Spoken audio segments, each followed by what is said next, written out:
ግን አዶናይ የህዝብ ልጅ ሁን። አሁንም እንደ ታላቅ ወንድም ምን መክር አዶናይ የህዝብ ልጅ ሁን። የህዝብ ልጅ ከሆንክ ማንም አይነካ። ግን ነገር ያደላ ከሆነ ወደ መንግስት ይሄዳለሁ የሚል ከሆነ ከህዝብ ትጣላለህ። ለምን? ህዝቡ መብት የለው። ሁሌ ድምፁን እያልን አይደለም። ኢትዮጵያ እንደምትኖር እናውቃለን። ስለ ሞቱ ሰዎች ግን ስለ ንጹሃን አትግደሉን ማለት በየትኛውም ዓለም አያስጠይቅም። በየትኛውም ቦታ አያስጠይቅም። ልጅ ማይክንም አመስግኑልኝ። ልጅ ማይክ አመስግኑልኝ። ልጅ ማይክ ወንድማችን ለምን ጆን ዳንኤልን አንፎሎ አድርጉን ለምን አላላችሁ? ጆን ዳንኤልም ድምፅ ሆኗል፣ ሰማ። ጃኒም ድምፅ ሆናለች፣ ድምፅ ሆናለች። ሌሎችም ታዋቂ ሰዎች ስለ አክሱም ስለ አርሲ ጉዳይ ድምፅ ሆነዋል። እንዳልኩ አክሱም ላይ ጭፍጨፋ ቢኖር በደንብ ድምፅ እንሆናለን። ዊ ጋት ኖ ፕሮብለም። ንጹሃን እንዲገደሉ አንፈልግም። ጩኸታችን እሱ እኮ ነው። ኢትዮጵያ ላይ ንጹሃን መገደል የለባቸውም ነው ጥያቄው። ህዝብን ካከበረ መንግስት አይደለም ፈንድ የሚያደርግልህ አዶናይ፣ መንግስት አይደለም የሚሰጥህ። መንግስት ግን እያለሳለሰ ጭቡቴውን ሊጫወትብህ ይሞክራል። ታዋቂ ሰዎችን መንግስት ፖለቲካ መስራት ይፈልጋል። አሁን ካረጀ ካፈጀ በኋላ ኤርሚያስ ለገሰን እንዴት እንደተጫወቱበት ከጨዋታ ውጪ እንዳደረጉት አየሁ። ኤርሚያስ ለገሰ አንቱ የተባለ ፖለቲከኛ ብልጽግና መሬት አስገባው፣ አፈር ከድሜ ያስገባው።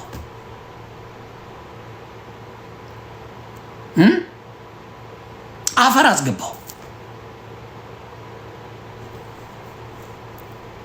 መለሰ ፋንታውን ደግሞ ማን ነው? ምንድን ነው? ሶሊያ መለሰ ፋንታውን ማን ነው? መሰለ ፋንታውን ማን ነው? መሰለ ፋንታውን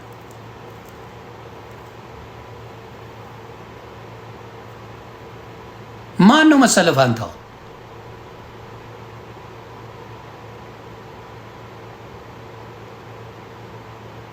ጋዜጠኛው ማን ነው? የታውቂው እኔ የምንድን ነው? ጻፉልኝ በደማ አንዴ ሙሉ አድርጋችሁ ጻፉልኝ።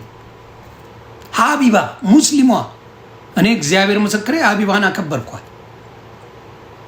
ምንም ነገር ብታረግ ልጅቷ ጠንቃቃ ልጅ ናት። ሀቢባ የፈለገ ልዩነት ቢኖርን ልጅሽ እምትወልጃት እኔም ወዳት ማከብራት እመብርሃን በሰላም ትገላግልሽ። ልጅሽን በሰላም ትገላግልሽ። ነፍሰ ጡር ናት ሀቢባ። ለአርሲ ሙስሊም ሆና ለአርሲ ብላ ጥቁር ለብሳ ቪዲዮ ሰርታለች። በቃ ይቺ ልጅ ትለያለች። በቃ ከህዝብ ጋር እንደሆነች አይቻለሁ። ከህዝብ ጋር እንደሆነች አየዋት። ጻፉልኝ። መለሰ ገብረሕይወት ማን አባቱ ያውቃል? አሁን አናውቀውም አብዛኞቻችን። እናንተ ግራ ስለገባችሁ እንጂ እንደዚህ አይነት ዝንባሞችን አናውቅ።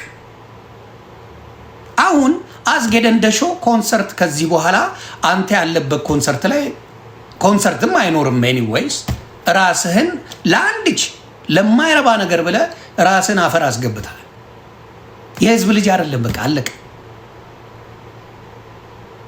ቴዲ አፍሮ አሜሪካ ቢመጣ ያለውን ነገር ታየዋለህ። ቴዲ አፍሮ አረብ ሀገር ቢሄድ፣ ቴዲ አፍሮ አውሮፓ ቢሄድ የሚኖረውን ነገር ታየዋለህ። እኔ ዘፈን የማላዳምጠው ሰው እግዚአብሔር ምስክሬ ቴዲ አፍሮ ቢመጣ አይዋል፣ ታደለ ሮባ ቢመጣ አይዋል፣ ሳሚዳ ልጅ ማይክ ዮማሪዮስ ቢመጡ ለነሱ ክብር ስል ስለዘፈኑ ግድ የለኝም። ለክብራቸው ስል ስላከበሩን ብቻ ይሄዳል። ስላከበሩን ብቻ የህዝብ ልጅ ስለሆኑ ሰይፉ ፋንታውን ወንድማችን ታንኪው ስላከበሩን ክብር ስለሰጡን እናከብራቸዋለን። ልጅ ማይክ እንደማያደርገው እርግጠኛ ነበር። ለዚህ ነው ስማቸውን የጠራሁት። አስጌደ እንደሾ ከህዝብ ወጥተሃል። የህዝብ ልጅ መሆን እስቲ እንደ ካሙዙ የሚባል ዝምባም ብልጽግና እንደሚያዋጣ እናያለን። እንደ ካሙዙ ዝምባም ብልጽግና ፖለቲካ ከፈለግ ግባ፣ የትኛው ህዝብ ከአንተ ጋር እንደሚሆን እናያለን። በራስ ጊዜ ባዶ ገብተሃል። ስለዚህ አሁንም የምታዩቸው ሰዎች ለታሪክ ይቀመጣል። ሄኖክ ድንቁ አም ሶሪ ሄኖክ ድንቁ የአርሰናል ቀንደኛ ደጋፊ ነው። ቀንደኛ ወጣ። የኦርቶዶክስ አባቶች ለምንድን ነው ዝም የምትሉታል? ለምንድን ነው ዝም የምትሉት? አርቲስት ሄኖክን አለማድነቅ አይቻልም። እኔ ራሱ ንግግሩ ኢትዮጵያ የሚኖር ራሱ አይመስልም። ራይል ጌጡ፣ ሰይፉ ፋንታው፣ በቃ ሳሚዳ በደንብ አድርገው ደረታቸውን ነፍተው ስለ ኦርቶዶክስ ነው አይሆንም አለ። አዶናይ ኢትዮጵያ ነው የሚኖረው ተናገሩ። አዎ ወንጀል አይደለም ይሄንን መናገር፣ ስድብም አይደለም። ታደለ ሮባ፣ ቬሮኒካማ ሁልጊዜ እኔ እሷ የምትለይብኝ ለዛ ነው። ሄለን በርሄ፣ ቬሮኒካ፣ ፍቅር አዲስን ሞዳቸው ከልባቸው የህዝብ ልጆች ናቸው።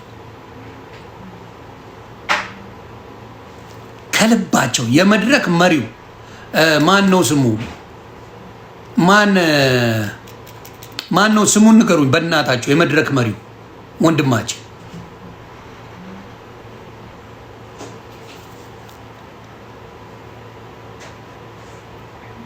ማን ነው ስሙ?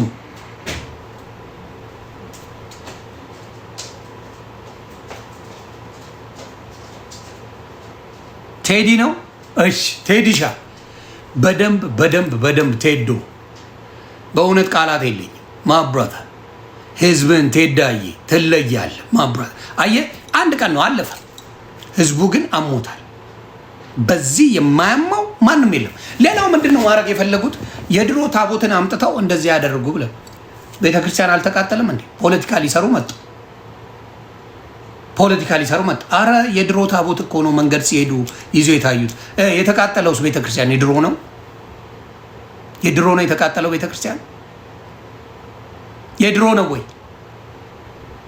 ነገሩን እንጂ የሞቱት ሰዎች የድሮ ሰዎች ናቸው። መሀይማን ሁልጊዜ ምክንያት ይፈልጋሉ። ይሄ በሀገር ደረጃ የሚመጣ ነው። ስለዚህ እነዚህ አይነት ነገሮች በደንብ አድርጎ የመናገር ኃላፊነት አለብን። አስረግጠን ኦሮሞ ኦነግ አለ ሲጨፈጭፍ ኖሮ ኦነግ ሽኔ እያለ ይህ መንግስት ኦነግ ሽኔ ነው እያለ ጭፍጭፍ አደረገው ህዝቡን። ፋኖን አሸባሪ ነው እያለ መጨፍጨፍ ጀመረ። ይኸው ትግራይን እንግዲህ ደጋግሞ እየጨፈጨፈ ነው። ምንም ሊገባኝ አልቻለም። እስከ መቼ እንደሆነ ቂሙ ባይገባኝም ይሄ መንግስት የትግራይን ህዝብ አይ ቲንክ ሙሉ ለሙሉ ዘር ማጥፋት ዘመቻ እንደሆነ እያየሁት፣ ትግራይን ዘር የማጥፋት ዘመቻ ብልጽግና በደንብ እያደረገ መሰረትማ ከልቧ ኦርቶዶክስ ናት። መሰረት መብራቴ አርቲስት መሰረት መብራቴማ ከልቧ ኦርቶዶክስ ናት።